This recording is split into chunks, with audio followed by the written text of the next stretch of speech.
he told GamesIndustry.biz that a 50-person team would amount to about $500,000 a month just in labor costs. Based on that, he estimates a $20 game would need to sell 50-person team. I'm surprised it's not more. $1,000 a month to match this. Yeah. Concord had a $40 price tag, and Firewatch Studios has at least 150 staff. Wow. So it could just be that Sony just could not afford people to keep this game running. Yeah, of course. I mean, they made $1 million. Well, I think that Sony could afford to keep it running. They absolutely could. They've got billions of dollars, probably. It's just that why would they do that? Why are you keeping this on life support just so people can make videos about how bad your game is? It just makes you look bad. Let's be real. At least $100 million. Low end. Like Fucking the best mechanic in LS do for you. $200 million plus they purchased the studio to make this product, and I just don't think there's any salvaging it. It's just too low of a retention rate, and I don't see how you get players interested in this. The fact of the matter is, Concord is not cool to play or have any interaction with, and that's how people feel about it. So what? We've seen this. Oh, go ahead, Max. I was going to say, do you remember Paragon, the sort of MOBA-style hero shooter that Epic put out, and then subsequently said, never mind, and then I think issued refunds. And I think the cool thing they did there was they made the assets free for people to use in Unreal. They totally gave up. They even gave away. Bro, they're like giving away the organs. You can have the liver, you can have the heart, right? They didn't just kill the game, they're giving away the organs of it. Oh my god, I love it. Is it, yeah, all assets are free since? That's amazing.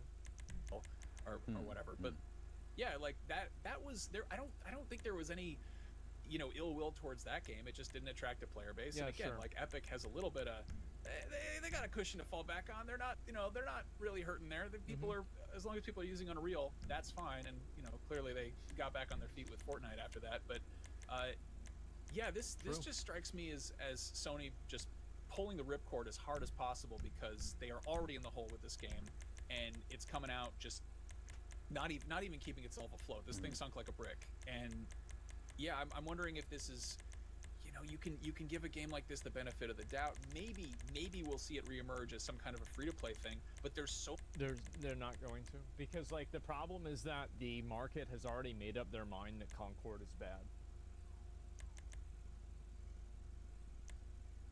So how could a bad game be good? Doesn't make sense. Because if the game's bad, then why would people play the game? If they re-release the game, it's still going to be bad because people think that it's bad. That's it. The ship sunk? Yeah, it's sunk, bro. Like, it's done. You're not resuscitating this. You can't even ship a Theseus this. Like, it's done. Every board is gone. So much just negativity surrounding it. The reputation this game has is as one of the biggest failures in video game history, and it's not even like there's room for a redemption arc. Like it's again, No Man's Sky, Cyberpunk, these are things that people desperately wanted, and that's right. If anything, they were victims of really high expectations that came back to bite them. And in this case, the product reveal was a nothing burger flying through space. Like who would want this? So I'm thinking this is going to be more one of those David Zaslav style write-offs. But yeah, again, I wanted to see Coyote versus Acme. I didn't want to play Concord. I never I didn't care. I don't, no, there's one thing I want to touch on about this game, and it just strikes me as just a kind of incongruous product, aside from the fact that it's either generic or the designs aren't for everybody. The pairing of a fast-paced or medium-paced multiplayer shooter with weekly narrative cutscenes are just antithetical. Like the people who are... I don't know if that's true. I think if they did that for Overwatch, I'd watch it every single week. I don't know if I'd agree with that. I think that a lot of other games, like, so... And this is really where the issue is, right? Is that a lot of these problems, like, if you applied them to other video games, would not be problems. Sometimes just inside of some game's DNA, it's bad. And also a big thing, and this is a huge component, is audience reception. And a lot of people don't like really considering this because it's kind of stupid and in a way unfair. But the truth is that if an audience sees a game and they kind of reject the game and they're not interested in it, that's the bottom line. It doesn't matter like whether you think the product is good or not, because you always have, like, for example, game developers or journalists or people telling you like, oh, this is really good. You're not going to be able to convince a consumer to do something that they don't want to do. And once the market has decided that something is bad, then it begins a feedback loop. And I think the feedback loop is like this. It's like Helldivers 2 came out, it was really popular. So people started making videos about how popular it was. And then other people started playing it because they were hearing about Helldivers 2. This seems awesome. Yeah, let's go try this game out, right? And so it's kind of like a snowball effect that either happens in a good way or a bad way. And so what happens with, like, for example, Palworld is like Palworld came out to early access. At the beginning, it wasn't super popular. It built up that momentum, and then it got more and more popular as more and more people played it. Same as what happened with Fortnite. So the issue is that if you have a bad first impression with the market, what ends up happening is that first impression shades the entire experience that your game is going to have for, like, probably its entire lifespan. And you can look at examples like No Man's Sky, or you can look at Cyberpunk 2077, but I think with, for example, Cyberpunk 2077, it's not that the game was bad, it's that it was really buggy, and it didn't work properly. Like, the fundamental game was good, it's just that nothing worked in the game, which is a very, very big difference, right? Because, like, you can fix a game that's broken, but you can't fix a game that's bad. That's the difference. It was an unfinished product. Yeah, you can finish an unfinished product. You can't fix a bad product. Very big difference. And I think with No Man's Sky, I mean, this is, again, a massive survivorship bias. Think about how many other games, like, look at New World, for example.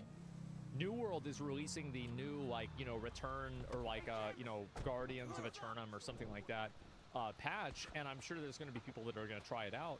But what my expectation is that New World is going to have the same problems it did when it launched. Man, fuck this shit.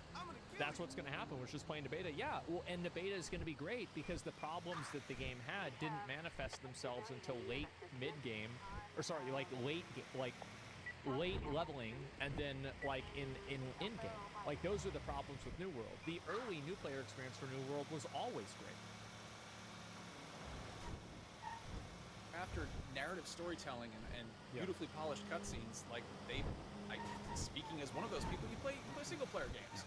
Yeah. Multiplayer, you want rock solid gameplay. You want something fast paced. You don't want something getting in the way, stopping you down to tell you, hold your hand and tell you a story.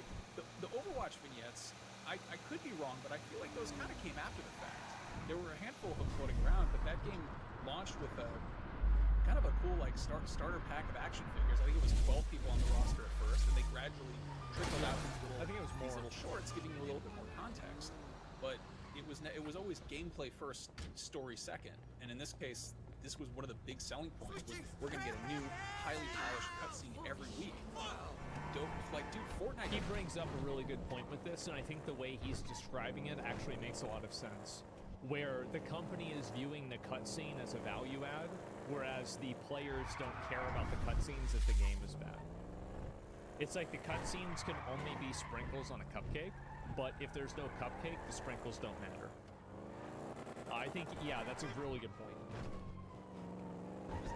Fortnite does like a new cutscene every like 4 months or something. They do that with a season pass. This is no.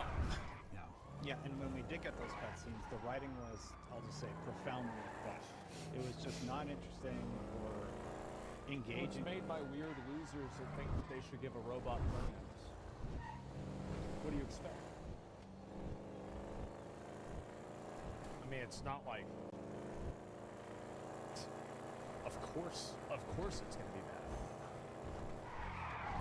Yeah, I mean, that's... Whatsoever. You have no idea who the characters are. There's no reason to latch on to any of them, and they don't really give you a reason to appreciate. It's not a who they are as robot, just a individuals bin. in What the can the game. best mechanic in they LS even do for failed you? with that. Destin, how do we compare this to Redfall? Maybe that's probably the most high-profile, When she came in, that's for sure. disaster release for Xbox. Redfall, I think, is different because Redfall did not function properly. Now you can really So manage those Redfall was both things, right?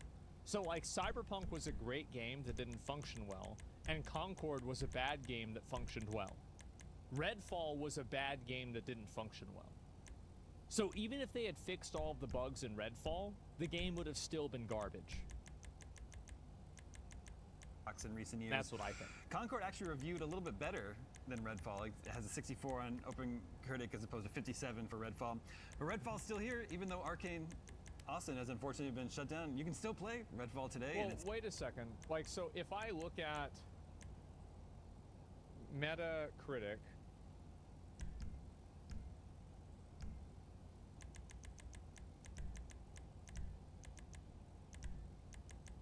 and I look at Redfall, That's a beauty right there.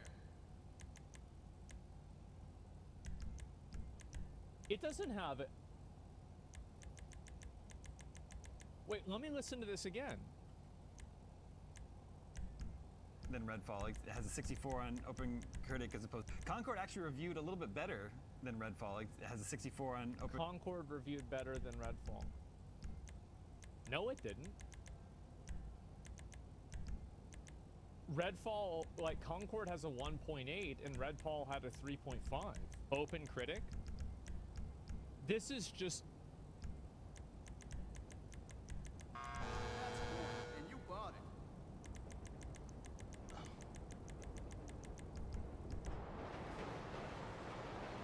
What he's saying is that this game reviewed well because people that are reviewers gave it good reviews.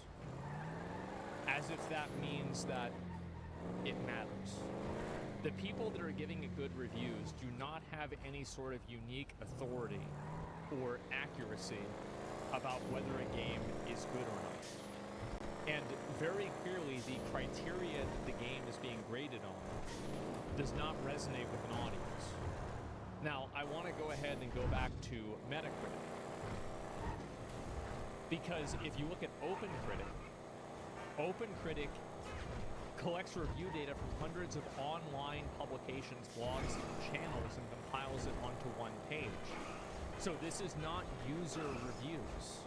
These are just all reviews that are done by people that are journalists and are inside of the industry. So you're making an appeal to the authority of the people inside of the industry to draw an equivalency between two games when in fact neither of those people clearly speak for what the audiences care about, because the user score for these games is extremely low. It massively deviates from what the actual critics are scoring it, and I think that's a huge fucking problem. You should never grade a game or look at a game and be like, well, this is this rated this low or this high. And also, by the way, if you have a situation where you are consistently giving reviews that are massively deviating from what the, like, well, let's take a step back. What purpose does a review serve?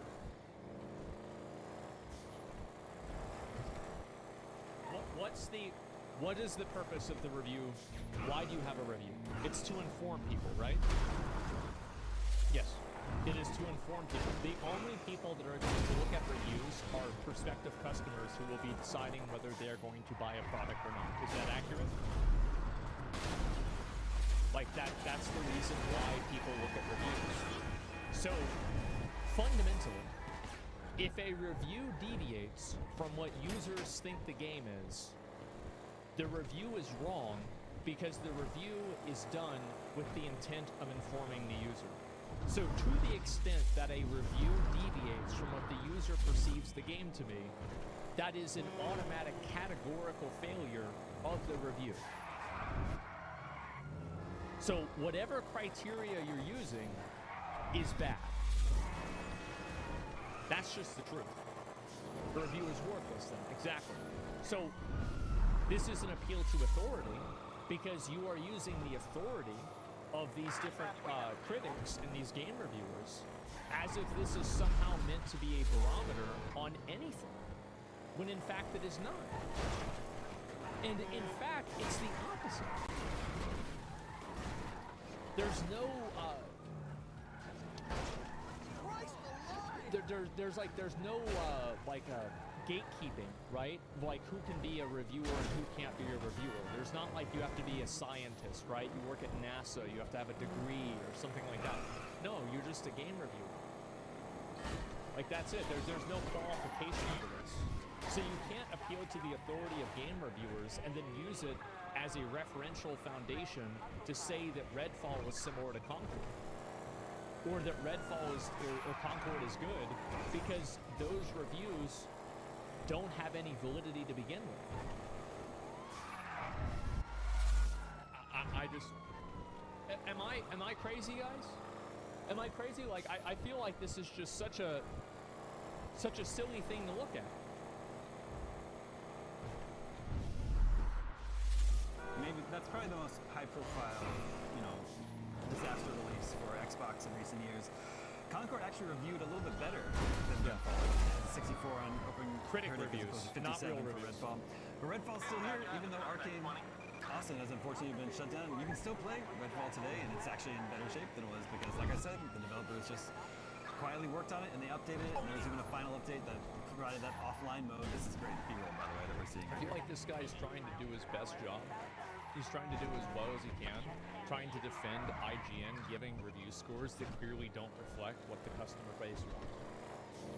I think that's what he's doing. He's trying to justify why these reviews are bad by saying that other people also gave bad reviews. Yeah, I mean, Redfall was equally problematic. It's a game that came out that I'm not sure people wanted from Arcane Austin, which no longer exists. And we saw what happened with Arcane Austin, unfortunately. And I do wonder where this It's leads. not unfortunate. Like, it is in a way, but like, it's just the free market speaking. If you release a game, it's the same as a stream. Like, there are plenty of streamers that stream, like, all day, and they have 2 viewers. That's the way it goes. That's how it is. Development studio, Firewalk, which is now part of the PlayStation family, as This is I think you're wrong in What's attaching wrong any with it weight to now? user scores that have no legitimacy, i.e. anyone, not even an actual player of the game can score it is Better wrong. than new. I think that you bring up one good point and everything else you said was retarded. I do think that you should have to own a video game in order to give it a score. I agree with that. Everything else is stupid. as we've recently seen Steam does another it right, failure yeah. with Suicide Squad and how WB has decided to move forward with that. So Yeah. it's just really, really unfortunate that these games are coming out and they're trying to break into new genres, but they're doing so in a way that doesn't work. Like, it doesn't work for the studios who are making those games, and it doesn't resonate with players, and The game Redfall, like, I'm sorry, but if you're developing a video game and you have people clipping through the floor and like as many bugs as Redfall has, I think it's completely unfair to say that it's not the developer's fault that that happened. Xbox didn't make them release a game where players clip through floors. That's just bad design. If it was a single player, it still would have been bad design. It's got nothing to do with whether it was live service or not. It was just bad. it's disastrous for these companies. So, like I said at the beginning of the show, I don't understand how this ever got greenlit, how this got past focus testing, and how nobody just said, hey, I don't like this. Well, I don't know what this means for Firewalk Studios. I think that what happens is that, and like, I don't know if you guys have ever been in a situation like this, but like, you get a lot of people in one room together, and they just start agreeing with each other so hard that then they just convince themselves that a bad idea is a good idea, or that a good idea is a bad idea. Yeah, like, this happens a lot, right? And so, yeah, have you guys seen this happen or silent? And then, yeah, like, nobody wants to be the bearer of bad news. It's like toxic positivity. Yeah, exactly. It's a huge issue. like I said, was their only game. I think it's probably inevitable that we'll be hearing about layoffs at some point in the future, which is very unfortunate. I'll be very sorry to hear about that. But I just don't really see That's just what what Firewatch happens. Studios is going to be doing in place of Concord. But and they have the secret level short to look forward to, Yeah. which will feature Concord. Exactly. It's This is the bizarre. show. This is the Love, Death, and Robots anthology show. Yeah. Yeah. You know Yeah. what really sucks about this is the people who made the decision to make this game what it was are the ones who are way above the pay grade of the people who actually made the game who Yes. are going to get Yep. laid off. Yep. And that sucks. It's the same deal with Redfall. It's the same deal with Suicide Squad. And in both those cases, I don't know. I was like, hey, what if? I don't like this narrative that the only people that are making bad decisions are the people that are at the top. I think that it's totally like inside of every organization that I've ever been part of that is comprised of human beings, failures are owned like down the line. Like, I'm sure that there will be collateral damage of people that tried to do their best, but it wasn't good enough. Sure. But I don't like this new narrative that like people are creating in gaming that every single bad thing that happens is because of executives, and it's impossible for somebody who's a developer or a coder to just be bad at their job and be shitty. I think that I think it's probably like there are problems all the way down and up the ladder. Now, at the end of the day, and this is very important, is that the people that are in leadership take accountability for those mistakes, and oftentimes they created a foundation in which those mistakes happen. But to just completely say it's all the people at the top that are making all the mistakes and everybody that worked on the game did their best,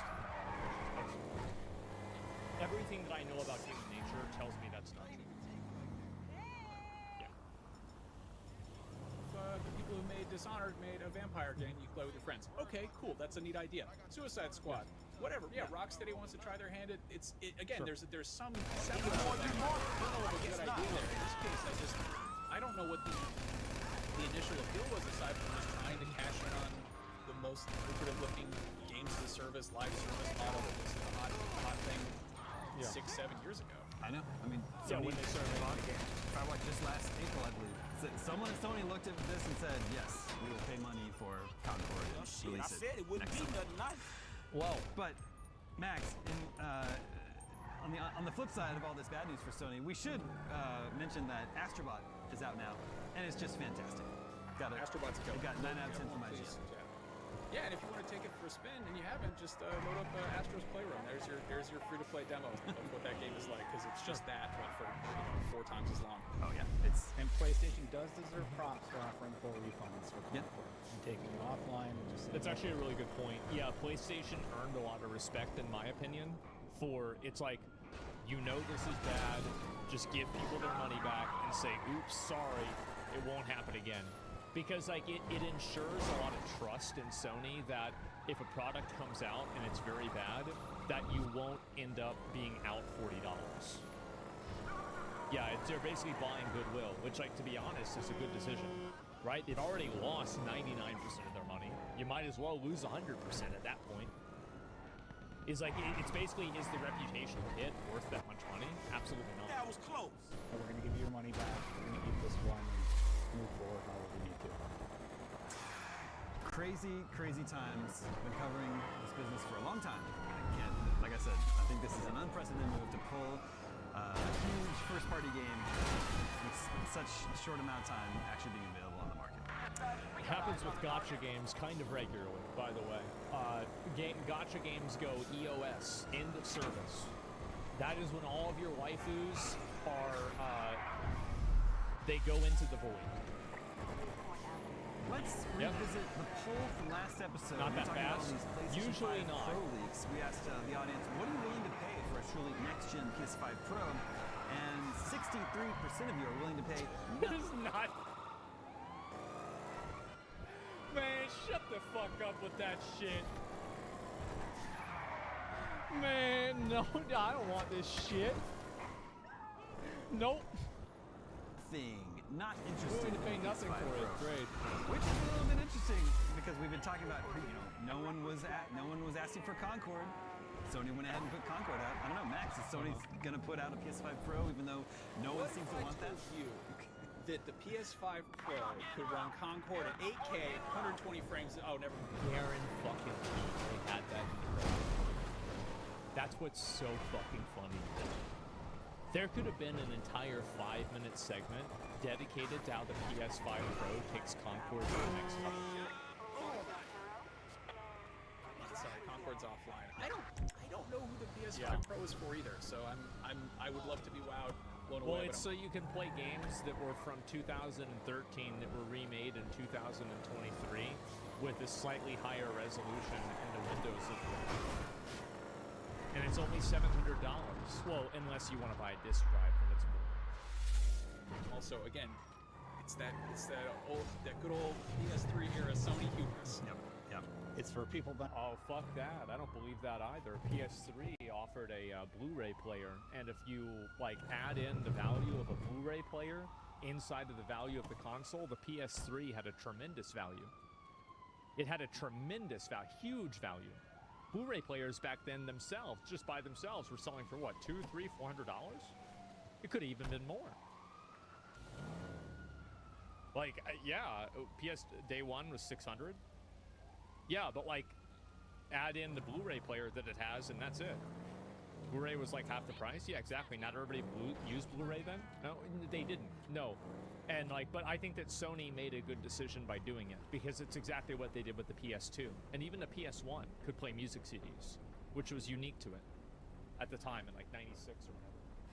Playing GTA 6 on their console at the same time. That's what's. I guess so. Yeah. Mm-hmm. Yeah. People who have Yeah. been holding out for this one. 28% would be willing to spend $550 to $600. Damn. 5% would be willing to pay $650 to $700, and 3.4% claim they would pay upwards of $700 for the PS5 Pro. Herman Hulse, is that you? Is that you, Shuhei, voting in this poll? Here is the poll to vote on It's for all next the episode. streamers. What is your favorite type of live service game?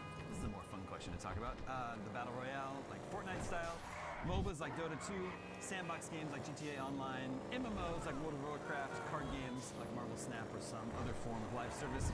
Make sure to vote at IGN.com the day this episode It's not category. Like, it depends on the game. Yeah. goes live, and we'll share the results with you in the next episode. And that's going to do it for this edition of Next Gen Console Watch. Thank you to both Max and Destin. Thank you to everyone working behind the scenes in our Los Angeles office and studio here making this episode possible. My name is Damon. We'll be back next week with more of the latest gaming hardware news. We'll see you then. Yeah, I mean, there were some things they said that I agreed with, but I really think that they're off base by using other critic reviews as a performance indicator for games. Because, like, again, reviews only serve to help the customer make an informed decision on their purchase. Like, what do you think people are watching a review for? There's the video right there. Give it a like. I mean, I'm glad IGN makes videos like this, even though sometimes I disagree with them, because it's a good conversation point. And, yeah. Good take. That's the thing. Is like, so if you're getting a review and people don't agree with the review, then you've got a problem. It's literally that simple. IGN has zero credibility. Well, it's not that IGN does or doesn't have credibility. It's that a critic score. So, like, basically, if you have two numbers, one number is a 7, the other one or is 6.2, the other one's 1.8. The user score is always right. The critic score is not right if it doesn't reflect the user score. The user score is still right even if it doesn't reflect the critic score. That's the truth. That's how it works. User reviews are garbage, though. Look at the actual reasons for low user scores, and they have nothing to do with the actual game. Well, let's think about this. Can you give me an example of that? Yeah, because I think that there's a part of what you're saying that's true, but I think that you're wrong. I think it depends. No. The user score is bullshit? No, it's not. Why is it bullshit? Here for the magic touch? Yeah, that's fine. You're saying it's bullshit, but why? That should do the trick. Mostly Steam reviews? If you want to say Steam reviews are more credible because they're only people that have purchased the game, then I would agree with you. But I still think that user scores are still more credible than critic scores. People posting low reviews because the company does something they disagree Now with, like that's a custom microtransactions. job. And what about that do you think makes it an unfair review? Why is that unfair? Definitely more credible than critic, but still shit in my opinion. Well, no, why is it unfair for somebody to do that? Both are not credible for different reasons, pointless? That's not true. I think that that's completely credible. I don't know, for me, I review the game itself, not the microtransactions in it, the business practices, or anything else, especially the game. So, you don't think that, for example, Lost Ark being pay to win should have, you think Lost Ark being pay to win has nothing to do with the game? Looking sharp. Like, you don't think that a user should factor that in at all?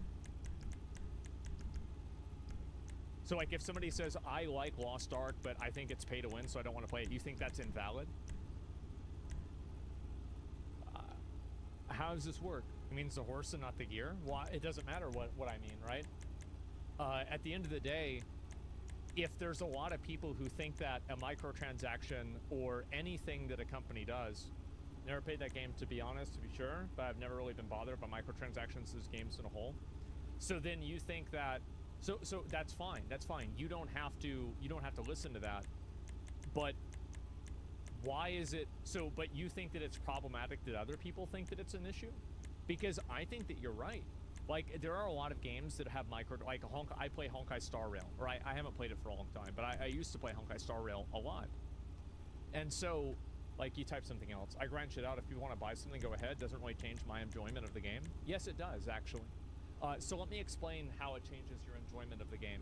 So the way that games are designed that have stores in them is that they're designed with convenience features because the game is designed to be inconvenient without those features. So a good example of that is like different types of rested systems or resin systems or energy systems in gacha games. So what ends up happening is that you have video games that put artificial limitations and different types of ankle weights on your character for you, the player, to spend money on the store in order to remove those ankle weights. And I can give you a lot of examples of this if you want, but I think that it makes sense that if you provide a financial incentive for a game to be inconvenient, it will then become more inconvenient. And I think that if you compare the acquisition methods of getting certain items in, let's say, Monster Hunter or Elden Ring, for example, and you compare that to a live service game that has 1% drop chances, or you have to buy them on the store, or you have to spend money in order to get something that increases your probability of getting it massively, all of these things do affect you as a player. They don't directly affect you, but the game is altered in a way that makes it less fulfilling and more grindy for you because of those things existing on the store. Because you understand how when you put a convenience feature in the game, in a store, you then create a profit incentive to make the base game without that feature inconvenient. Do you understand what I'm saying? A lot of us have zero issue grinding things out in the game.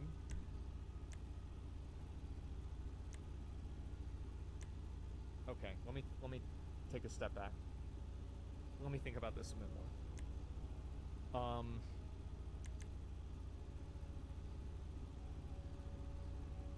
He doesn't get it? No, I know. I'm just trying to think of a good way to say it. So let's say you had to grind for something that took you 10 hours. And then they changed the acquisition method of it. And now it would take you 100 hours to grind for it, but you could buy it in the store instead, and it would save you a ton of time. Would that bother you or not? Totally PoE did that with their tabs. The tabs are completely different.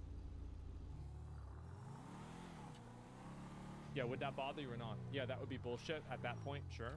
Okay, so then microtransactions are bad, and then you do agree that they are completely credible to review a game badly on. What you're saying is that other people's line isn't your line. And so you have drawn an arbitrary line of where you think microtransactions are good and bad. Well, guess what? every other reviewer does the same thing. It's not like reviewers don't take microtransactions into consideration. Of course they do too. And it's the same as users do. So if a lot of users think something is bad, then the odds are that a user looking at the review will also think that it's bad because the majority of people that are looking at the game don't like it. It's just the simplest logic that you can possibly apply. So absolutely every single review is valid. And even if you're reviewing based off of it would be the change to 100 hours of grinding that I'm rejecting.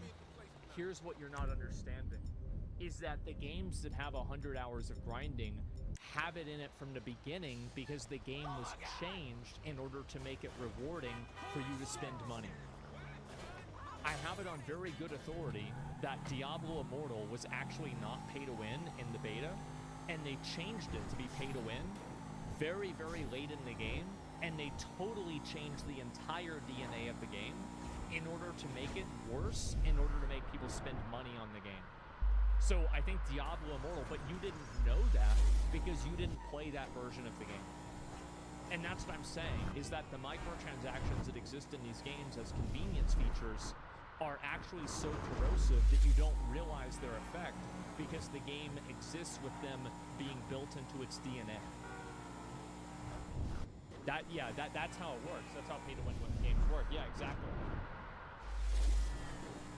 So, and again, like, you're drawing an arbitrary line of, like, where you think, like, somebody else could not care about it the way that you care about it, or somebody else would care about it more.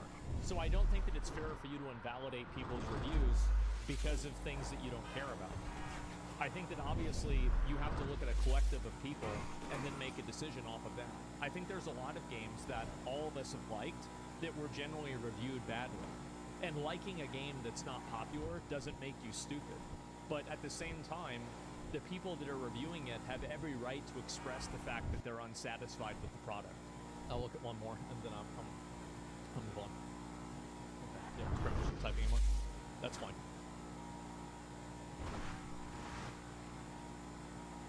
And like I think that like it's like back and forth, because I do think that games, like games journalism, it's very clear that there's an agenda.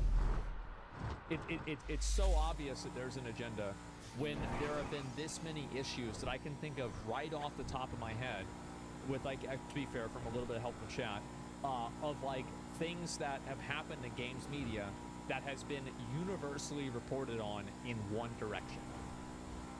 That to me, and also that direction is in opposition to what it seems like the public wants to hear. I'm sorry. You can't see all these points and not draw a line. I can't do it.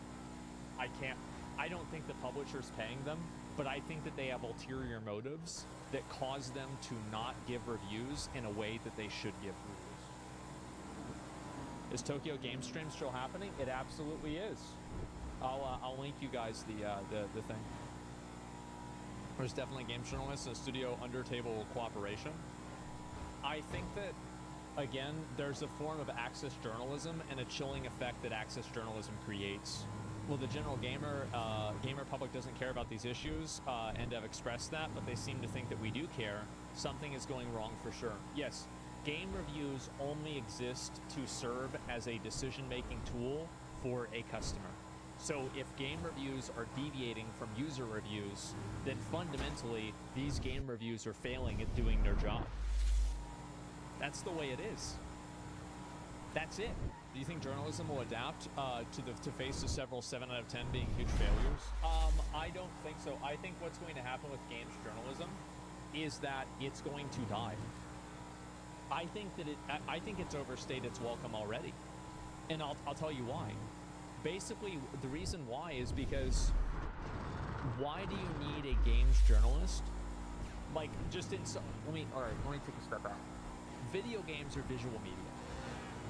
And in visual media, what makes the most sense is for visual media to be reflected in, with other types of visual media. Making a YouTube video about a game as a review is a simply superior method of making a simply superior method of giving people an evaluation of the game. It is. It's more comprehensive and it's better in every single way. Also, it's more monetizable. And so you have individuals, like, for example, like Skill Up or Mortismal Gaming, Force Gaming, you know, like, you can come up with a bunch of other ones that are like reviewers, like Angry Joe. Like, these guys can review a game and they can focus on just playing this game and go all the way through it. That is a massive fucking advantage. Tremendous advantage. And the fact that, like, IGN, like, for example, like, IGN has an HR department. IGN has, I think they probably have a physical media space, right? I'm not sure. And they have all these extra costs. They have a president. They have a, you know, a financier, you know, they're like a CFO. Like, there's all these people that work in the company, and you need to dilute the amount of money that you make across all of those people.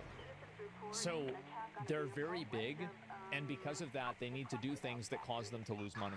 Watching someone play a game is almost superior to reading about it. And also, like, the other issue is that, and this is going to be something that's like much more of a like meta level thing, and I don't know if you guys agree with me about this, but I actually think that a lot of cases, writers suck. I think they suck in just a very general sense. I think that a lot of writing is either pretentious, it's badly done, or it's just like basically AI. Like, most people aren't very good at communicating, and if you read the writing of somebody who's actually like a skilled writer, and then you compare it to like what, you know, a random person would do, again, it's the difference between Game of Thrones seasons 1 through 4 and Game of Thrones seasons 7 and 8. Totally different universe. It's the difference between Rings of Power and Lord of the Rings. It's the dialogue. And I think that's what's really missing. Well, as writer at Santa Monica Studios, yeah, but God of War is pretty good, so like she's doing a good job, right? Santa Monica Studios makes God of War. So like, I don't think God of War is an example of that. It's because they went to college. I think the problem is that a lot of these people, and also it's that, I think it's a theater kid thing, right? Where it's like, I'm trying to show off that like, I have like this like deeper knowledge in types of subjects. I think you're wrong about that. The writers are right. But there's no history to games if we don't have writing. I can see us now in 2012 or 1994 misrepresented by people that write. What I'm saying is that there's not a large enough audience to support the like a publishing media company. And I think that IGN does it the best. I think IGN will outlive all of the other gaming media companies. And the reason why is because they are focusing on YouTube and they've diversified the way that they are making money. IGN is doing something that a lot of other companies are not doing. And I think that's a good thing. What went wrong with gaming? They've been my main hobby for most of my life. I love video games. They've been my main hobby for most of my life, and now I make videos about video games, which is great. But recently, I've been analysing new games and critiquing new systems, and I've noticed a slow but insidious trend toward games becoming more and more monetized, but not fairly monetized. And of course not. Because if they were fairly monetized, then people wouldn't want to buy them. People want to buy the unfair advantage. Player monetized. It's the feeling you get when you look at a battle pass in a game you've already paid full price for. It's the tiny sliver of sadness when a game you want has different exclusive levels for different consoles, and you'll know you'll never get to experience every part of that game now. It's that they had the same thing. I remember with Soul Calibur in like the GameCube era. Like the GameCube version had Link, and I think that the Xbox and PlayStation 1 had different exclusive characters too. Like, this is not something that's new, but it's something that's much more common. Cosmetic you want, costing 1,005 gems, but the gems are sold in packs of 1,004. It's the knowledge that year on year, the microtransactions from FIFA Ultimate Team alone make more money than Elden Ring's entire sale run. It's the Whoa, let's hear that again, boys. Let's hear that one more time. Who fucking wants to hear how gaming is nowadays? Let's go. straightforward. It's the knowledge that year on year, the microtransactions from FIFA Ultimate Team alone make more money than Elden Ring's entire sale rate. If you Man. Fucking hell. Yeah, wow. It's depressing? Yeah, it is. The unfortunate reality of gaming after the marketing executives took over. And it's hard to explain exactly how or when it changed, but explaining things is what I do. So let's go back to the Okay. start of gaming and work out when this whole mess started. And then I'll actually pinpoint the exact thing, the specific design Is it gonna be the horse in Oblivion? I bet it's gonna be the horse in Oblivion or something like that. choice which makes new games We'll feel see. wrong. Welcome, I'm Josh Hayes. Let's work out what the hell went wrong with the monetization of gaming. As usual, a massive thank you to all the supporters on Patreon, Twitch, and YouTube who keep the channel alive. More information on how you can support at the end. For now, let's begin. Let's go back to the 1980s and early 1990s. The video game revolution was kicking. Let's begin. Let's go back. I had this game on my calculator, and I would have people pay me because we had to clear our calculators every like Tuesday for tests, and I had 2 calculators, and I would have people pay me every Wednesday to recopy Asteroids and Doom onto their TI-84 calculators, and I would get like a quarter for it every single time, man. Those were the good days. Back to the 1980s and early 1990s. The video game revolution was kicking You're off, not but getting home shot. consoles weren't You're yet not trying mainstream. Grind so never we went to stops, that's arcades. right. You put your money in and play the game, effectively This making here arcades is a the wide socially range accepted of awesomeness. pay-to-play model. There's no denying arcades were bloody expensive. I remember dropping way more than I should have done to complete Time Crisis, but while this was expensive, there was a very simple panic room relationship is between the game, state-of-the-art. the money, and the player. There Pay you money, go. get access to the whole game. Victory depends on your skill. Game designers knew it was a simple transaction, and they Yeah. knew someone would simply play as long as they were able to, so they had to make the game hard so you would die more, and so pay more. This is why the turtle This is the best example of this is the Lion King on Super Nintendo. Is that the people that made it went on record and they said, "We're sorry, we made this game so hard, so you had to rent it twice." game I'm has not that kidding. underwater bit. It's why House of the Dead bosses were damage sponges. It's why Ghosts and Goblins was everything that Ghosts and This Goblins was were. brutal. In the early days of home consoles, when people would rent games, would even call difficult levels blockbuster levels, designed to make the rental period longer, and so you'd have to keep renewing it. I don't remember that term, but okay. Why don't these That's money-hungry good. games make us feel the same way as modern money-hungry games? Well, it's because the trade of money for game was simple, and there was nothing. I think another reason why it was okay is because we were kids and we didn't spend all of our time thinking about it. Like, for example, now we always think about like all this stuff, it's like hyper analyzed. And back then we never thought about this shit at all. We were just like, oh, new game, buy game. That's it. There was no thinking whatsoever. It's unironically ignorance is bliss.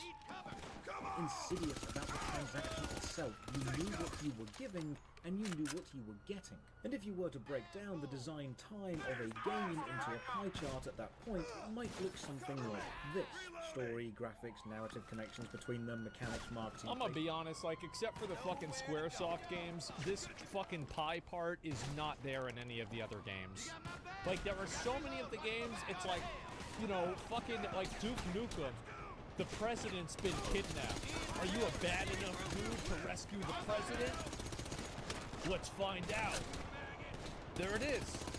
All right, that's it. That's all there is to it.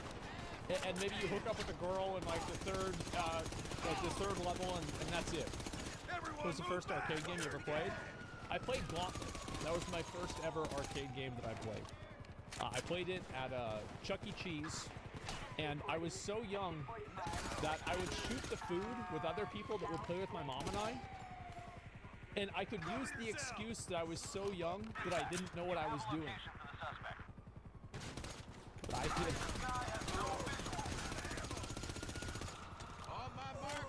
Well, I knew exactly what I was doing. Testing and then how much a go at the arcade costs. There was a lot going on in the development of the game at these times. Yeah, the other ones that I remember so well, I remember the Jurassic Park, the rail shooter. I remember playing that for like an hour at Chuck E. Cheese. I remember obviously the Simpsons game. And then there was also the Teenage Mutant Ninja Turtles game. And I always liked Galaga, the one where you're like in the ship and you can like fly around. Metal Slug, yes! Yes, I remember I played that at Blazer Laser Tag. Oh, fuck, man. Yeah, I think those were the ones that I really liked. Those are the ones I went hard as fuck on. But it's all focused on making a game good. Because at the time, good games make the most money. When a company discovered a successful game, they couldn't just augment the original with downloadable content or extra levels because that technology didn't exist yet. They had to make a complete sequel, and so gamers got more games. Jump forward to the mid-1990s, the home console market had taken off. You buy a console, you buy a game, and then you play that game. Now, the whole lives mechanic in games at this time was a holdover from the arcade design space and wasn't actually needed in home consoles because you didn't need the player to put more money in, dying when you have Well, free lives. I think obviously there was a certain element of skill to it where like you get better at, for example, whenever you play Castlevania or you play Mario Brothers, you lose all of your lives and then you get better at repeating the old levels. But yeah, definitely he's right. It's then restarting from your last save, or just dying and restarting from the save anyway with an arbitrary life limit, is functionally the same thing, but design moves slowly. Away Yeah. from the arcade model, you no longer paid per game, you now paid per game, and you then played as much as you wanted. Games Right. were expensive, of course, but when you bought a game, it was complete. Games were actually quite expensive back in the day. People might not remember this, but like video games back in the 90s were like $40 and $50. $50 in 1999 was a lot of fucking money, man. With bugs, it could just have bugs forever. If it shipped with secret unlockable stuff, it would have that forever. When you own the game, you own the ability to play as much as you want, or the complete experience. And this was a very simple and fair transaction. Yeah. While the arcade was, here's a game, pay us to have a go, the console was, here's a game, pay us to keep it and play it whenever. But the home gaming scene wasn't just consoles, it was also PCs. Now, back then, PC gaming wasn't as mainstream as it is today, but it did come with one major advantage. PC gaming was actually complete garbage back then. I know people might reminisce on how great 90s games were. Yes, you're right. Warcraft 2 Tides of Darkness was fucking amazing. But you fucking forget all of those games that were sitting there in the Circuit City bargain bin, and they should have been in the fucking garbage. They were so bad. You would play them, they wouldn't load.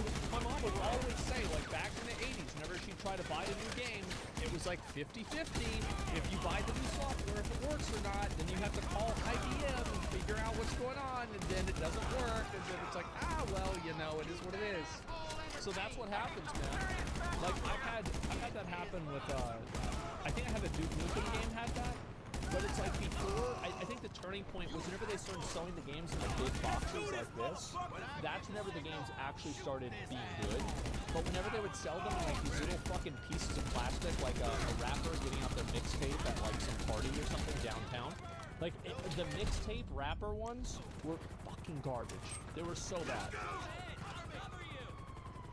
Because the PC held a load of data files on its hard drive Yeah. instead of just reading them from the disk or card on the console, developers could create additional content for a game and sell that. Like the incredible RPG Baldur's Gate releasing in 1998 and then the multi-hour-long expansion Tales of the Sword Coast in 1999. This was a time in gaming where developers could develop additional content, but when they did, it was usually a lot of content. PC games saw expansion after expansion. Morrowind, Sea of Tribunal and Blood Moon expansions, Diablo 2, then the Lord of Destruction expansion, and all the extra modules for Neverwinter Nights. This was additional content for a game without being a I mean, Blizzard had this too, right? There was like Beyond the Dark Portal for Warcraft 2, and there was Brood War. That Brood War was an expansion. For StarCraft. But again, gamers didn't hate this because the transaction was very simple to understand and it felt fair. People would sometimes complain about an expansion because they just had to spend more money. But I think that comparatively, yes, it was received positively. You gave them money, you got an experience designed to be the most fun it could possibly be. The biggest difference in this era is there's no trickle. You're not being manipulated. It's just a straight-up, understandable product. If we again take the idea... I think that people would complain about games being incomplete back then or bad but it was less likely because you couldn't really patch things live after you shipped them. So there were less incomplete games that got shipped. And the ones that were incomplete, people don't remember them because they were garbage and nobody played them. Remember the pre-seed round games from magazines? Yeah, you get them in the middle and you could play the demo of a game. Yeah, I remember that. I got some of those for Xbox even. Breaking down game development time into a pie chart, you've probably got a few new bits to the pie chart. Magazine adverts and articles, some TV ads, and the arcade price replaced with a box price. But it is still mostly make a good game and you will make good money. Yeah. In 2004, online gaming really started to take off with Warcraft being released, but look at the bad guys in this story, at least not yet. But now we need to introduce to another popular online game from Korea called MapleStory. Now, Oh my fucking god. I couldn't believe whenever people played this. Whenever I actually saw what this game looked like, I thought everybody was joking. I was like, no, you're not actually playing this though, right? I mean, like, this is all like a meme or something? Like, no, there's no way. But no, bro, like, people went hard on this. There's even a MapleStory 2 now. I can't believe it. and the small toy capsules Gachapon have been popular for years. Turning into a Gachapon machine with a random toy of varying rarity. This system appeals to people who like collecting things and people who like random chance or mystery. It's basically gambling on a rather inconsequential. It's gambling for children. Yeah, it just gets them into it so they understand it, they know how it works, and they're ready for whenever they get older. Yeah, like we had the same thing. How many of you guys have those little fucking things you put a quarter in or 2 quarters in, and you turn it, and then like something comes out? You're like, oh, I really hope I get the car sticker, and it comes out and it's a sticker of a banana again. Fuck, man, Mom, can I have 50 cents? Yeah, I understand this all too well. Level, but the psychology behind it is very, very powerful. So MapleStory introduced an in-game Gachapon style system. Yeah. 100 yen got you a ticket for a random in-game item. And many people consider this to be the first example of a random loot box. So this was it. This piece of shit weeb game from the 2000s ruined video game. It wasn't the horse armor. It was this. But more importantly, this was the first moment in mainstream video games where you could pay money and not know what you were getting. You were no longer paying for the game or for My statement on this and my stance on this has always been very clear. Everything that you buy in a video game, you should know exactly what you're buying. You should not buy a chance at something. You should not buy a roll at something. You should not buy something that buys a chance at something. You should spend money and get immediately exactly what you spent the money for. established product, you were paying for the mystery, the ephemeral moment of what if between the purchase Yeah, I'm mad about the honing from yesterday. Yes, I am. It's fucking bullshit. and eventual prize. And this system made a lot of money because $3 MapleStory was billion. online. Other people could see what you want. So it was no longer about having the game and enjoying the game. It was now about a sense of community and prestige when you have something somebody else doesn't. If you make Oh, that's the one thing that people love. People love to be the special boy. You know, oh yeah, I'm the special boy. I have the cool item. Absolutely. game multiplayer, competition amongst players becomes a thing, and there are a subset of players who enjoy being seen as the person with the best stuff. And unlike real Gachapon machines, which were either a physical distance to travel to, or had a queue by them, or sometimes just sold out, virtual Gachapon tickets were unlimited, entirely within the company's control, and could be bought constantly. MapleStory already had real game items made, so they were selling the excitement of chance, and they were tapping into the collector and completionist mentality of many hardcore gamers. 12 So game developers began to see they didn't Or actually 9 need to sell a gaming experience anymore. They could instead sell the small adrenaline spike of potential. This was a tournament, a moment. So MapleStory ruined the game. I think that's pretty fair. Yeah. Investors realized it was completely worthwhile to dedicate at least some game development time, not to the game itself, but to systems within the game designed simply to extract money from the player after they have started playing, but without giving them a complete new game. This is the first part of the puzzle for where we are today. So let's put this idea of say random chance into a little box. A box of all the design tricks which don't favour the player or make the game necessarily any better. A box of design tricks which don't make you think, oh my god, this is amazing, I need to tell all my friends. Sounds like a great box. But instead, use the game as a simple vehicle for additional monetization. Now, the techniques in this box are not games themselves. They cannot exist on their own.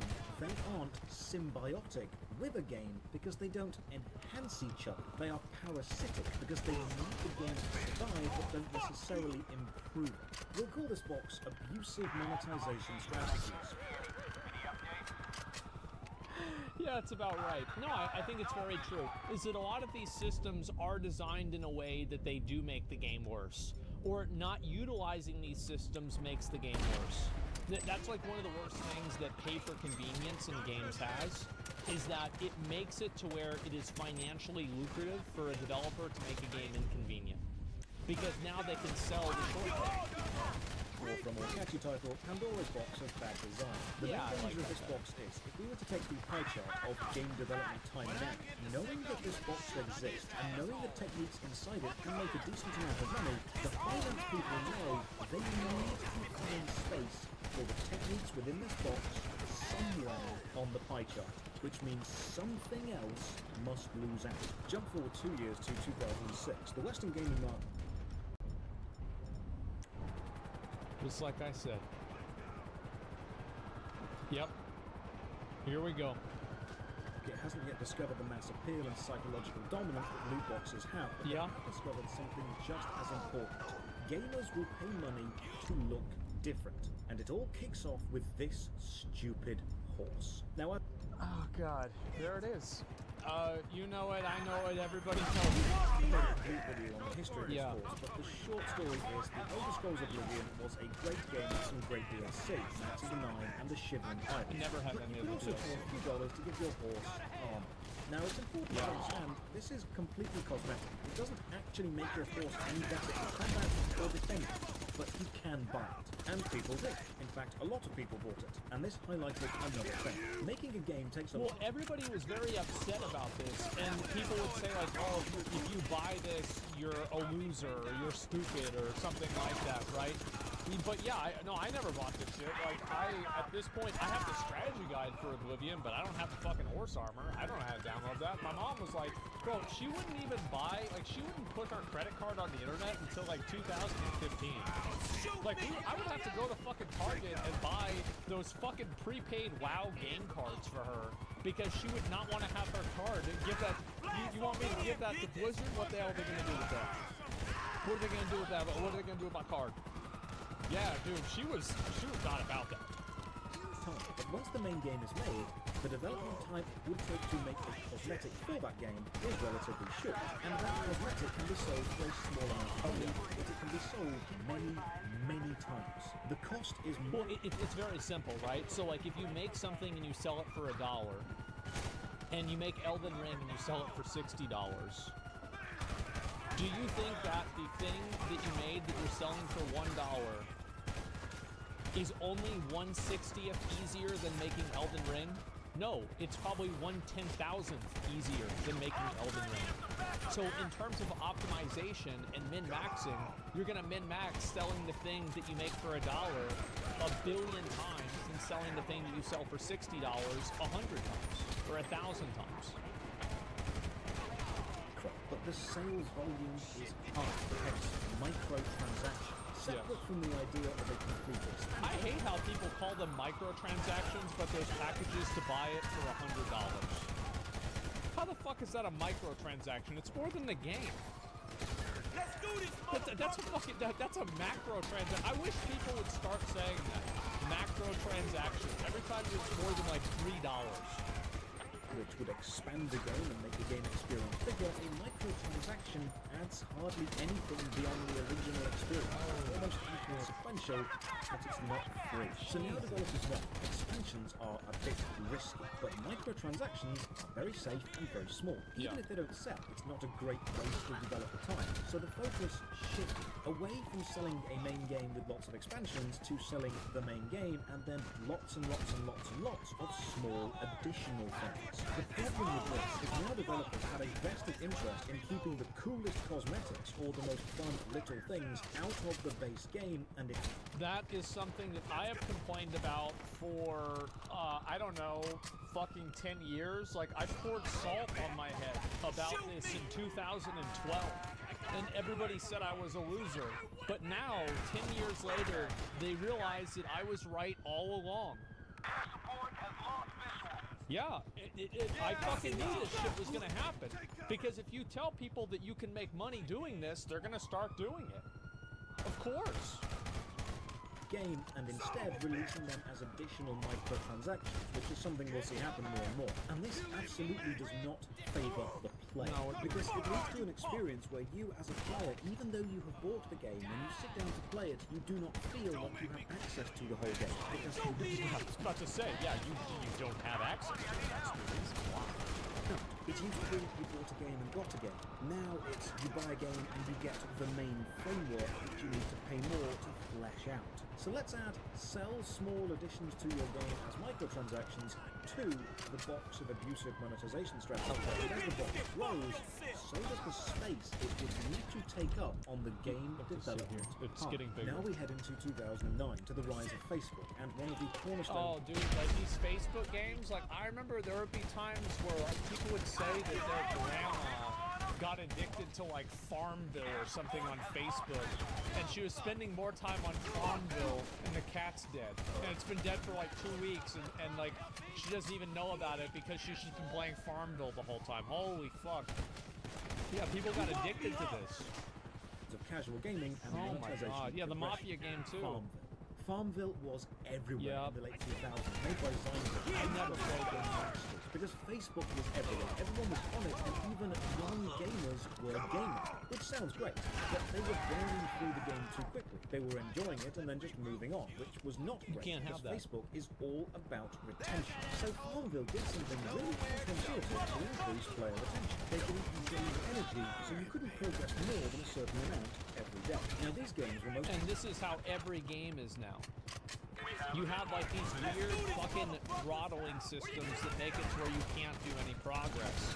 Now they have this, the thing is some of them are okay. I actually think that some of these throttling systems are fine, but most of them are not. Like for example, only being able to do a raid and get loot from it once a week in WoW is fundamentally the same thing. It's just done in a way that's not harmful to the player. Conduit energy, yeah, exactly. Dailies, fucking Lost Ark Resonance. I forgot even what it was called in Diablo Immortal, but it was probably, there was 3 different versions of that in Diablo Immortal, probably. Yeah, a Vitality in Tower of Fantasy. played by people on phones and laptops, and people got bored pretty quickly. And one of the best ways to prevent boredom is to limit your time with something. Absence makes the heart grow fonder, as they say. So energy systems limiting what actions you could touch, or timers connected to growing your crops or building things, and you couldn't progress them quickly. Well, it's not just the energy systems, it's that the energy systems enable them to also monetize bypassing the energy systems. That's I think the real reason why these got implemented. It's not because people would stop playing the game. It's basically them putting ankle weights on you and then telling you that for $5 they'll take them off for the week.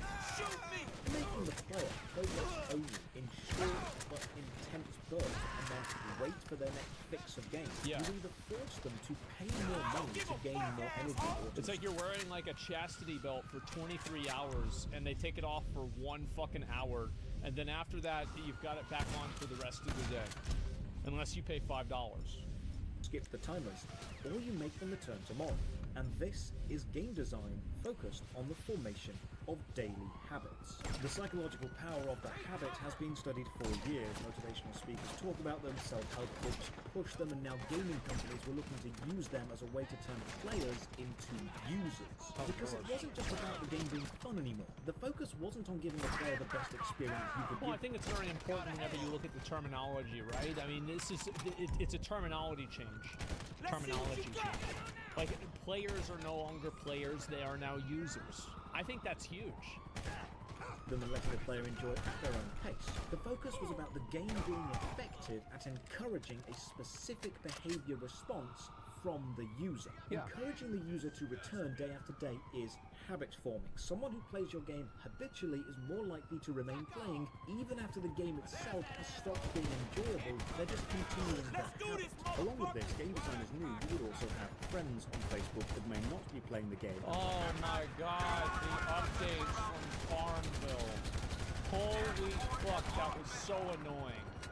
Share your progress, share your progress. Oh, somebody gave you a gift. Log on to Farmville to claim it. Oh no.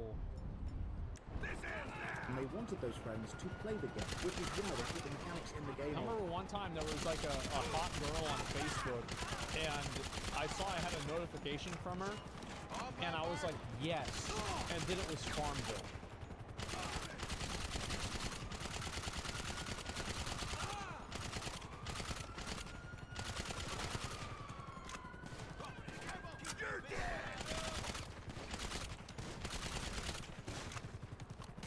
Share this achievement with your friend to get bonuses and get boosts. A huge amount of people began playing Facebook games not because they thought they would be the type of game they enjoyed, but because they were doing their friend a favour by starting up. They were supporting their farm. Pictured servitude online, I love it.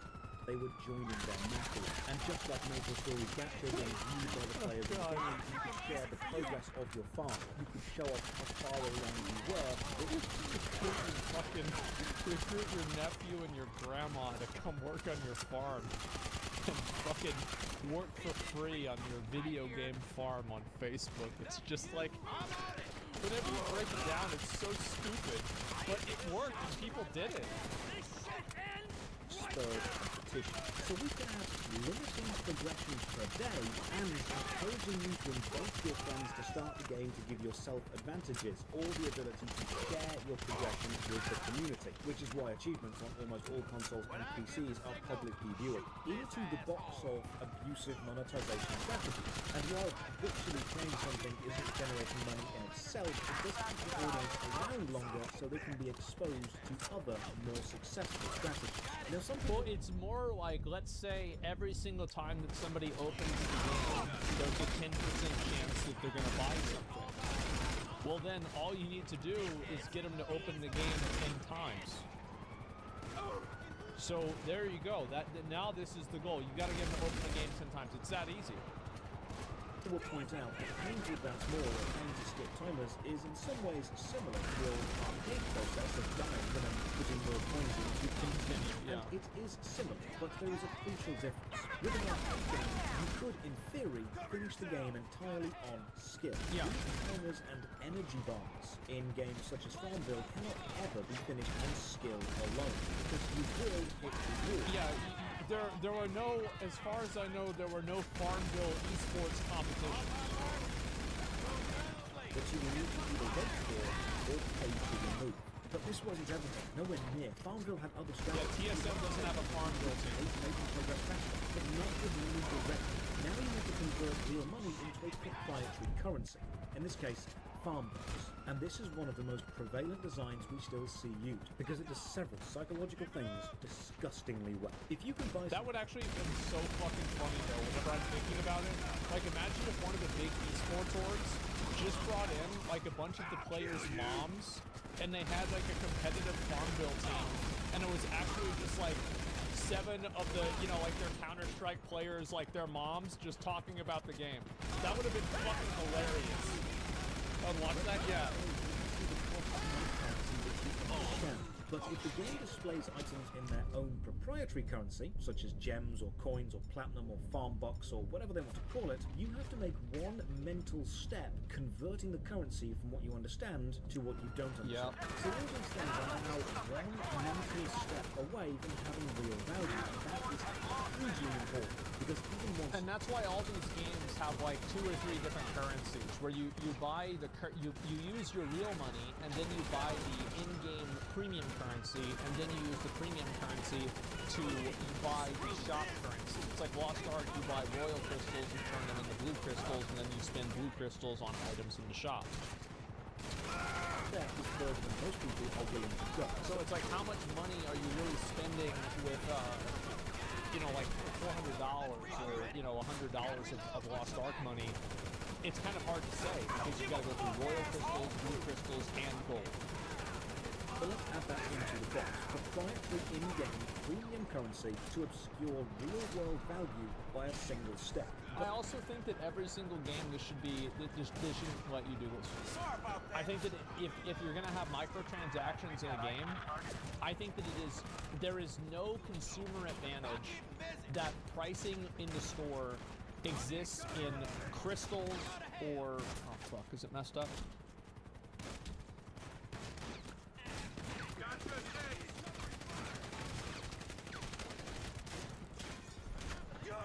Are we good?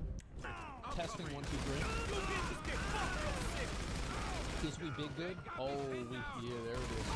So I do think that it should be just against the rules. Because like at a certain point, I think that what is really the government and regulatory agency's job? It is to protect individuals and consumers from predatory and unfair practices that companies have. And I feel like there is literally no advantage that having these different intermediary currencies provides to the player. This does not help anybody. This doesn't make it easier to understand. It just makes it worse. What's the line though? What do you mean where's the line? The line's simple. If you have something in the store, it's supposed to be in USD or whatever the currency of the, we're gonna move this a little bit. Let me move this so now you guys can see how big the box is getting. There we go. Yeah, you just have everything in USD. Or you know, euros or whatever, whatever that currency is. Yeah, it should be in local currency only. And that's it. Bonus point to get them to convert the currency to multiple other in-game currencies, which is... And you have to think about, why is it like this? Fundamentally, the reason why it's like this is because it is designed in a way to deceive you. So how is it good for the consumer that these things exist? Well, I'll tell you, it's not. It's completely impossible to track in your own mind. So you need to buy the currency, and this is the next trick. The currency is usually sold in packs, and these packs are specifically sized to either be just under what you actually need, or very, very close to the next best thing, making you consider the next pack up. They're not actually, well, they're not even either, which makes it even more difficult to, like, let's say you get 100 keys for $100, where each key is $1, but they don't do that. They have all these like weird, like, you know, odd numbers. For example, if you need 100 gems to buy something in the game and gem packs are sold in packs of 90 or 205, you may as well buy the 205 pack. But then yeah, it's like at this point, right? I mean, at this point you're losing money if you don't buy 505 gems. Yeah, you're just losing money. You're stupid. And there's a really good item in the game for 210, and you're only 5 gems short. But the next pack contains 500 gems. But there's a mega item for 505 gems, and you're only 5 gems shy of that now. You're not thinking about the number 505, you're thinking it's only 5 and then only another 5. Much smaller jumps for much higher jumps in value. You'd be a fool if you didn't take them, right? Exactly. Going in the box. You'd be losing money if you didn't spend $100 on the Primo pack that gives you 20% extra crystals. I mean, you're basically stupid if you don't spend it. Of bad design. But let's say you do buy it. Whatever pack you buy, you will spend your unique in-game proprietary currency, but then you'll discover something else. The currency is non-refundable, and it is almost impossible to spend all of it. You'll always be left with some random number, like 4 gems or 2 bits of platinum. It's never 0. And this will bother you, because in your mind, that's a waste, and you don't like waste. And if you don't spend that currency, then the game is keeping it, and you've paid for it. But the only way to make this useful is to buy another currency pack. I mean, This is just like, and like the logic with this is so stupid, but it works. It's like, I remember one time I had a bag of gummy lifesavers that I ate, and it started making me sick. And I thought to myself, well, I've got to eat the rest of these as fast as I can so they won't be around anymore to make me sick. Exact same mentality. be a fool if you didn't do that, right? I ate the whole bag. Premium currency is sitting there in strange, unspendable amounts. It's annoying, and it's by design. So add that to the box. But maybe you know all this, and you're not a fool. You won't spend a lot. You'll wait for a sale, but oh look, you're a brand new player, and there's an offer. A load of premium currency, a boost, a few cosmetics. It's a limited time That's offer. it. And it's all for the low price of just under $1. Now you'd definitely be a fool if you didn't buy this. Yeah, You you'd be know an why idiot. the intro packs to almost any game are such good value. It's because studies have shown people who buy a single purchase are much more likely to make another purchase. No, it's how to get. It's the salesman's technique is called getting your foot in the door, right? Is like as soon as you can condition a person into buying something or getting them into a habit of doing it, then it's so much easier. Now it's only a matter of time. So you want to make the first purchase really enticing. And it's because some phones need you to authorize in-app purchases. But once you've authorized one, Exactly, and like also, yeah, you have your payment information saved. So now there's not that barrier to entry. Now you don't have to put in your credit card information to spend $100. All you have to do is spend $100. You just click the button. It's not. I mean, you didn't even really spend the money. I mean, where to go? Like you just click the button. It's done. So yeah, as soon as they have your payment info, it makes it way easier. Don't think, just buy it. Yeah, I mean, well, you have to just buy it because it's a limited offer and it's going to go away in 2 hours. And if you don't get it now, it'll be gone forever. not double check for any extra purchases. So you confirm that you want to buy the cheap pack, and then it doesn't double check for the expensive packs, because every screen between the player and the purchase is a moment of doubt and reconsider. And this is always true. And like, for example, this is the case with any sort of like online commerce, is that the different websites that you have can track whenever people leave the store. So like they can track, okay, this person put the item in their cart, okay, this person put the item in their cart and they went to the checkout, and it's like what the drop-off is at each different time period. So you want to get those, I'm sure you want to purchase those checks agreed with and out the way early. Unusually cheap intro microtransactions just to get you into a habit. Let's add that to the box. And while the box is looking pretty anti-player and anti-consumer so far, it's nowhere near full. No, it's not. Ugly design to be, we only need to go forward 1 year to 20. Oh my god, bro, like this fantasy team shit. I can't fucking believe that people buy this.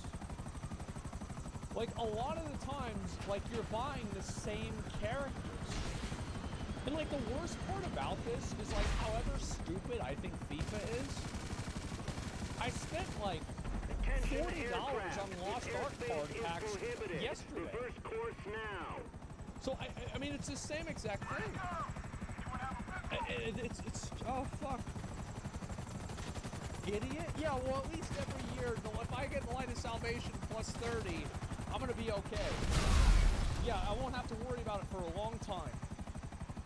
10 and look at FIFA's Ultimate Team mode. Now, I'm not really into football games, but the FIFA franchise of games actually highlights the game design shift really well. It shows how games have moved from being a fun experience by themselves to a fun enough framework that other monetization tactics will cling to like Olympics. In FIFA, you can buy loot boxes which contain random cards to play, using to build up your Ultimate Team. The Ultimate Team mode takes several of the box ideas and combines them, and now the Ultimate Team mode makes more money than the box.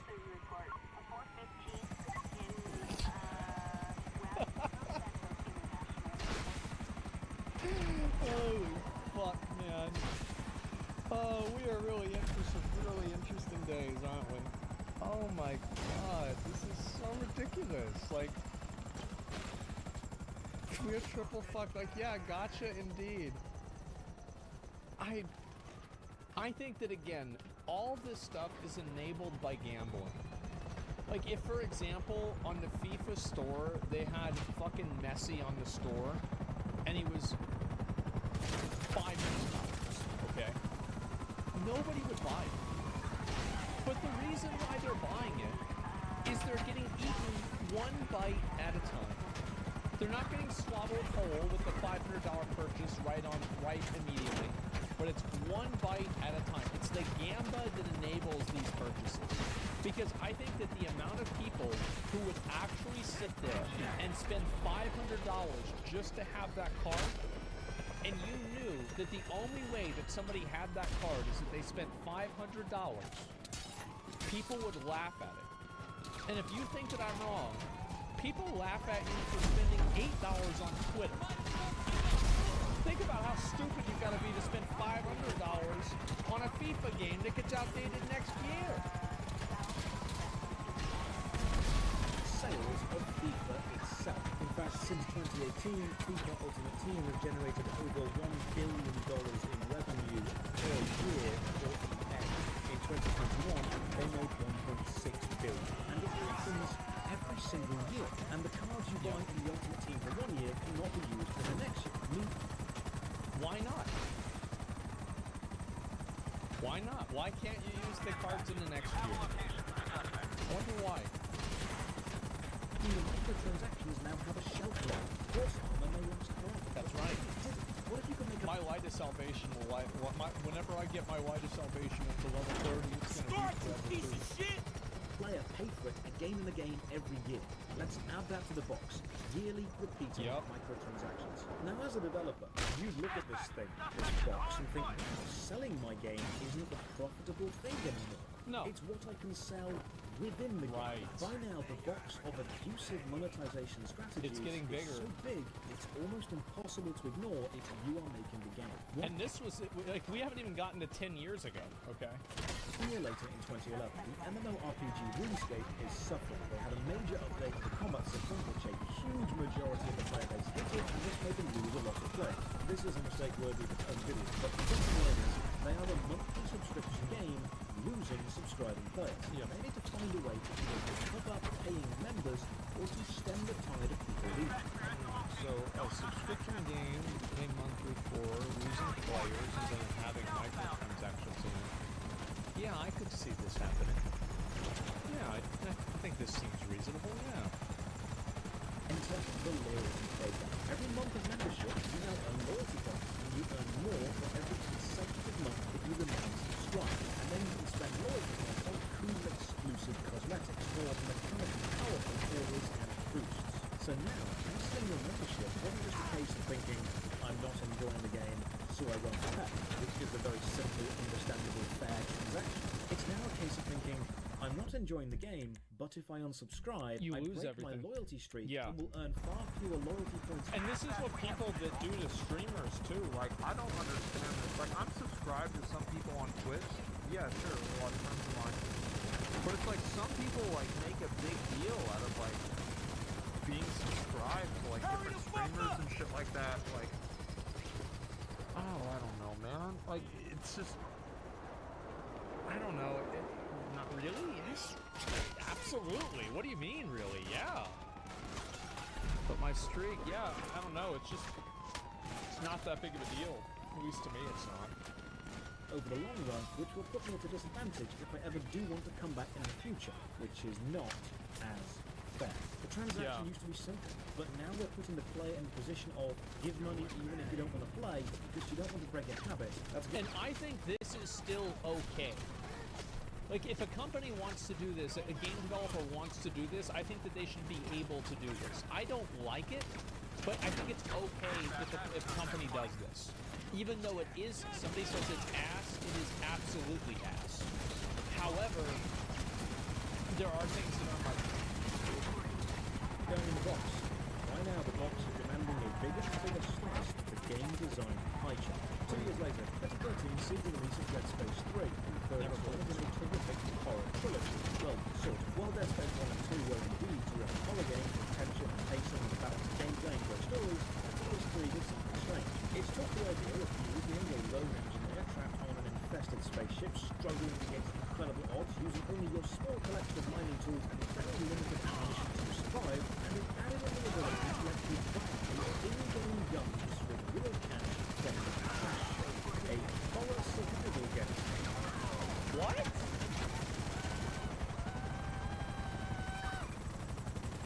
Damn, bro, I mean, wow. Okay. What's wrong with microtransactions if they're fully cosmetic? What the fuck? Number one, they're not cosmetic. Number two, I don't have a problem with microtransactions as long as they are priced in USD and they are not a gotcha system. It's not a random event system. You spend money, you get things. Literally that simple. Selling you in-game guns and ammo. Wow. Buy the game is going. Some players enter the need in their game to make the game easier. Let's have that first. That's better. This one manages to out-monetize even the arcade. It would be like having more coins in the time crisis and getting a rocket launcher, or removing the coin if you trade accident. Let me think about that. Has there ever been a game back then that would sell power? The closest thing that you could possibly have would be maybe buying one of those different controllers that have a turbo button. That is the closest thing that I can think of to like back in the day pay to win. Game Shark?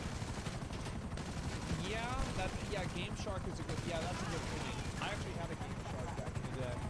Defeats the purpose of the original game. Along with Dead Space selling guns, we now see the Nova game Dota 2 release what many consider the first major Battle Pass system. Now, when this craze started, I remember walking into gaming shops and seeing the phrase Battle Pass everywhere, and I had no idea what they were. Effectively, they are optional purchases which unlock a series of challenges or processes you can go through to unlock more stuff in the game, but they are time sensitive. So you buy the monthly Battle Pass, and if you play a certain number of hours, or play a certain number of enemies, or achieve a certain number of whatever it wants you to do, you can advance along the Battle Pass and unlock new stuff. I think Battle Passes would have been way better, and I think they would be way better if at the end of the Battle Pass duration, everybody just got everything out of the Battle Pass. And like you could just work to unlock it inside of the season, but if you don't finish it inside the season, you can just get the rest of it. I think that would be a lot better. Now, you could just have the unlock It's never gonna stuff happen. be available for everyone to unlock anyway, but by limiting it to a timed battle pass, you're doing a few manipulative things. You're creating a fear of missing out, or FOMO, and players know if they don't have this month's battle pass, they may never get the full experience or that rare cosmetic ever again. So you're encouraging an unhealthy amount of gameplay, because if you're not advancing your battle pass, you're losing precious time. So This is the same with like login rewards. I remember whenever Lost Ark had like some login reward that was really cool, people were logging in every single day. I remember like Stoops and Seals were on vacation and they had to go to like a fucking one of those like computer LAN cafes to log into Lost Ark to make sure that they collected their item for the day. It was nuts. now you're actually discouraging players from enjoying any other game, forcing them to focus entirely on progression within yours. Yeah. This design is of course at odds with the limit playtime technique, because they appeal to different demographics. Remember the battle pass. I think battle passes are a lot better for people that are like mono gamers. Like for example, you only play like maybe 1 or 2 games. I think battle passes are pretty much okay for those people because they're gonna play through it and get it anyway. But whenever you're playing like 12 different games at a time, and then you have 10 different battle passes, I think that's whenever things become really just like unmanageable. Limited time progression track doesn't always actively improve the game, but it does always increase that game's revenue, so throw it in the box. By now, even the concept of a fun, well-made game is starting to look like a horrifically oriented shadow of its former self. Imagine what a well-made game would look like if you tried to shoehorn in all of the techniques in this box. And unfortunately, eventually, I know what it's like. I played it last year. It was called Diablo Immortal. you won't need to imagine. You're seeing it more and more. Later that same year, one of the Yeah. Assassin's Creed Black Flag, a fantastic pirates game. There's just one problem. Unless you own both a PlayStation and an Xbox and are willing to buy 2 copies of the game, you can never experience the full game. Black Flag featured console-exclusive levels, which not only fueled the petty console wars, but also highlighted the fact that marketing executives were now powerful enough to tell games developers exactly what their players deserve, we got a or guy more who called for a importantly, car, what and he was their very non-players specific about who he don't wanted. deserve. Any chance This you is could grab not him down to the port player-focused of Los design at Santos? all. And while I completely understand the power of console exclusives, Sure, when I just tell walked me into where a I game gotta shop go. and picked I up think, 2 copies of guy Black called Flag, Walt. I realised He's no out matter at what I MU choose, Nation there's a in mission I Pillbox won't get to play because I don't have the right console. That didn't leave a good taste in my mouth. So No, it sucks. It absolutely sucks. Like, my opinion has always been that console exclusive games are trash. There is no benefit for the user that some game is console exclusive on PlayStation. There will never be a situation where this game only being available on PlayStation makes it better for the people playing. while Dota may have started the Battle Pass idea, it was almost perfected 4 years later in 2017 by Fortnite Season 2, which replaced the Season Shop with a Battle Pass system. Played Fortnite 4 years. Never spent a single cent. And then later in November of 2017, Great game. we witnessed a bit of gaming history, and it fills us all with a sense of pride and accomplishment. Star Wars Battlefront 2 was an People fucking went apeshit about this. Oh my god, this is bad. amazing game which released back in 2005, not to be confused with Star Wars Battlefront 2, which was a mediocre game released in 2017. It was a full-price game and yet also had a loot box system in it, along with premium currency system. This led to a Reddit user complaining that even though they bought the $80 Takes 40 hours to unlock a hero. That's what this says. Apparently, this after reading this post, a developer at on the Overwatch team got a promotion after they gave their new idea for the new game, Overwatch 2. They said only 40 hours. You're just giving it away for free at that point. game, they still couldn't play as Darth Vader from day one. Unlocking Darth Vader means buying his hero crate, which costs 60,000 in-game credits, or you can spend real money. Now, you can earn an average of 250 credits per 10-minute match at the time, so you'd have to grind for roughly 40 hours of constant gameplay, longer than the average completion time of most video games, to unlock a single player character. Or you can play crystals and Imperium. And the thing is, like, for example, if you had to spend that much time just to unlock the character, I wouldn't really give a fuck about that. The problem is that you can just spend money to bypass it. If you couldn't bypass it, it would be fine. I wouldn't care. Shop and spend those on hero crates and get them. EA responded to this Reddit complaint saying the reason crates were so expensive or take so long to unlock is to give a sense of pride and accomplishments to players who did manage to unlock them. This becomes the most down to pride.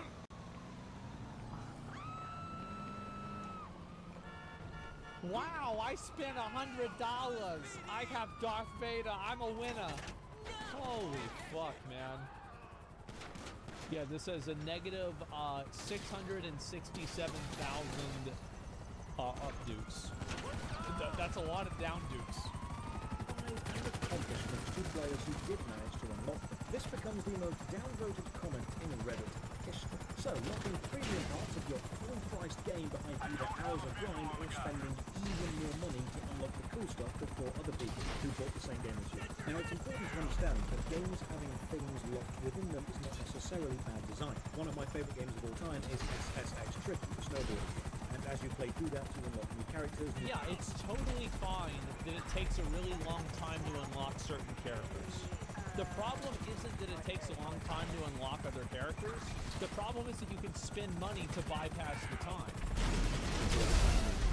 Progression within a game and rewarding that progression with new mechanics, new characters and new areas is not bad. The problem was progression wasn't the only way to unlock this. You could simply pay more exactly. money to get it There immediately. it is. And because it was a competitive game, people who paid the extra money were at an advantage over those who did not. Exactly. This is a video about how newer games feel wrong. And it feels wrong to buy the same game as someone else and to know that they will have an advantage over you if they pay more. I totally fucking agree with that. I think that's probably one of the best ways to say it too. Like, why do you want to play a game that's a competitive game that you're set up to lose it? It just sucks, man. Like, that's why I think a lot of people stop doing, like, WoW PvP also, because, like, you don't have all the best gear. Why do you want to go in there? I'll be right back. I went to a grocery store the whole show, and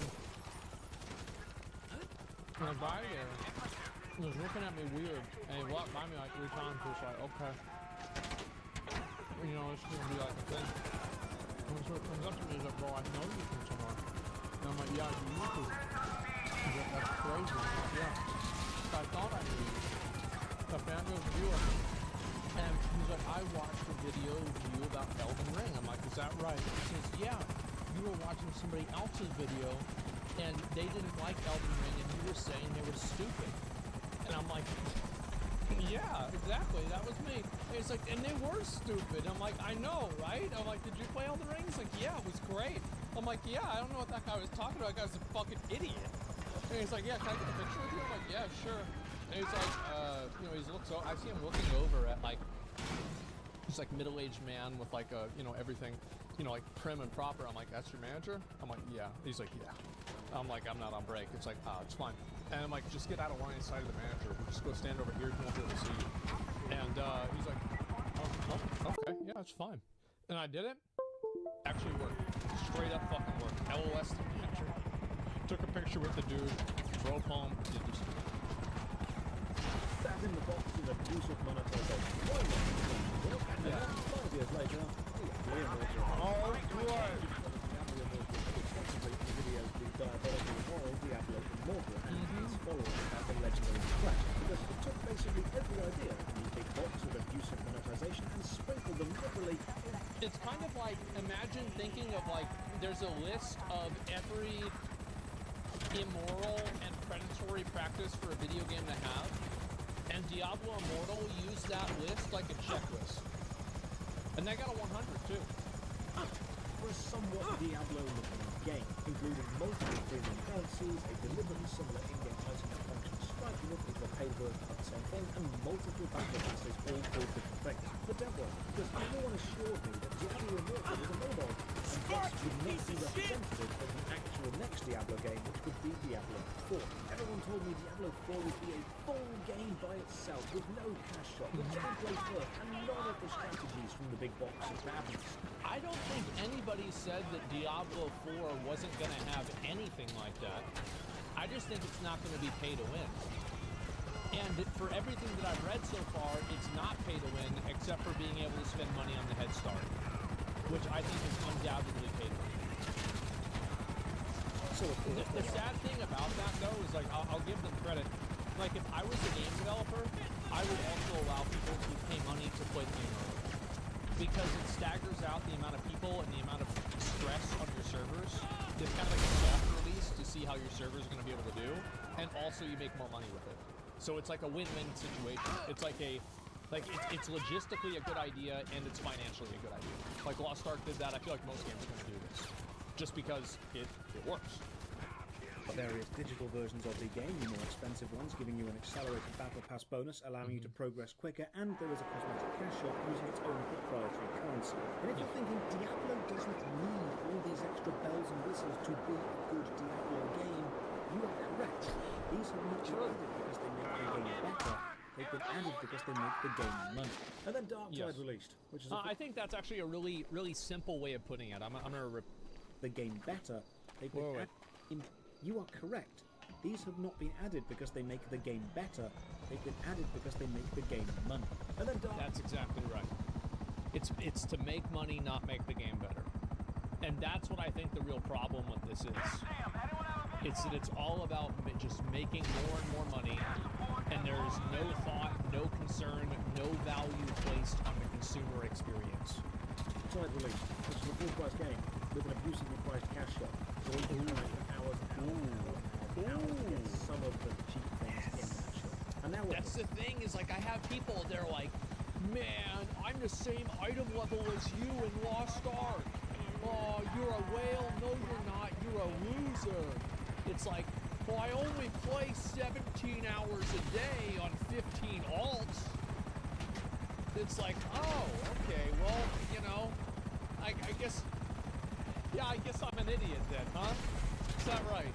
So why have games become simply because games are businesses. Games have been businesses since arcades, since consoles allowed you to buy the game and have it in your own home. They have always wanted to make money. But up until now, the best way to make the most amount of money was to make the best game you possibly could because people would buy it, and that was it. The transaction was finished. It was fair. The best way to make money on modern games is to make the best framework as a holder for these strategies. And companies have experimented with various methods to increase income over the years, from gacha loot boxes to pre-orders, console exclusives to battle passes, energy systems to just straight up selling power. And instead of And this is only so far. Keep this in mind.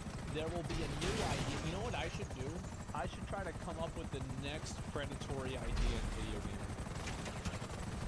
Like, what's the next step? Yeah, I should really try to think, like, what is the next thing that we should do? Like, get a patent on it, sell the patent to Activision for, you know, like $70 million, and then develop my own game with the same system.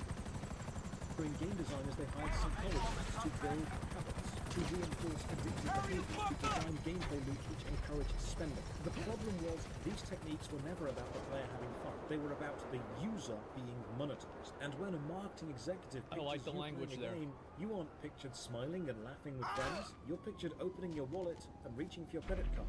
Because You're not pictured. You aren't pictured. A number is pictured.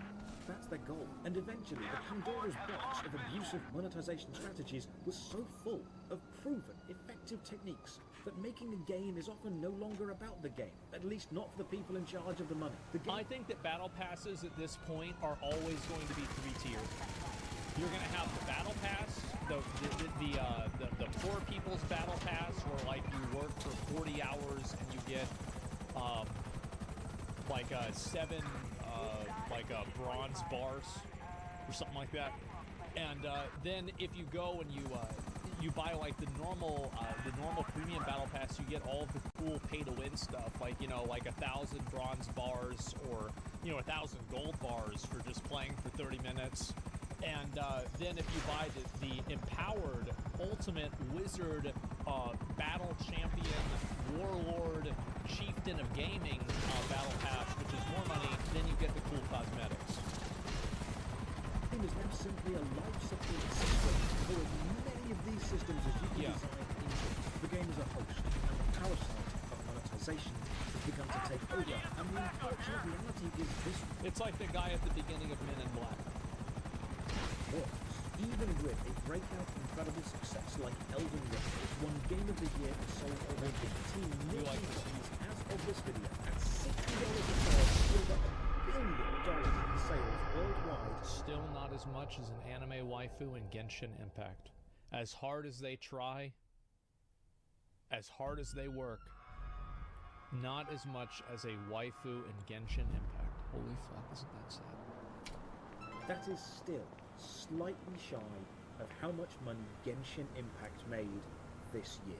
There it still is. shy of how much money FIFA Ultimate Team has made every year for the last 4 years. The reality is, when companies look at that pie chart of game development time and how they divide developer time or invested money, that big box of abusive monetization strategies, that Pandora's box of terribleness, is so effective, they would be hurting their own profit to not put at least some of the techniques in. The older designers simply didn't have the knowledge of this box, and even if they did, they didn't have the technology to act on it at the time. Yeah, and that's a very good point.